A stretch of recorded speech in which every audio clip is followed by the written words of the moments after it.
Hi, ഞാൻ ഇന്ന് വന്നിരിക്കുന്നത് ഹെൽത്തി ആയിട്ടുള്ളൊരു അട ഉണ്ടാക്കുന്ന റെസിപ്പി ആട്ടോ. ക്യാരറ്റ് വെച്ചിട്ടാണ്. ക്യാരറ്റ് നന്നായിട്ട് കഴുകി വൃത്തിയാക്കി എടുക്കണം. അതിനുശേഷം ചെറുതരം പീസുകളാക്കിയിട്ട് നമ്മൾ കുക്കറിലിട്ടിട്ട് വെള്ളം ഒഴിച്ച് വേവിച്ചെടുക്കുക കേട്ടോ ചെയ്യണത്. ആ ക്യാരറ്റ് വെന്ത് കഴിയുമ്പോൾ അതിങ്ങ് മാറ്റണം.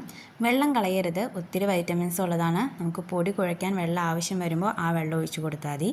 ക്യാരറ്റ് നന്നായിട്ട് അരച്ചെടുക്കാൻ നോക്കണം. ഞാൻ അരച്ചപ്പോൾ അത്ര കണ്ട് അരഞ്ഞിട്ടില്ല. പിന്നെ കുറച്ച് അരിപ്പൊടിയും കുറച്ച് ഗോതമ്പ് പൊടിയും മിക്സ് ചെയ്യുന്നുണ്ട്.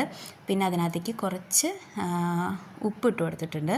എന്നിട്ട് ക്യാരറ്റ് അരച്ചതും ക്യാരറ്റ് വേവിച്ച വെള്ളവും കൂടി ഒഴിച്ചിട്ട് ഞാൻ ആ പൊടി ഒന്ന് മിക്സ് ചെയ്തെടുക്കുന്നത്.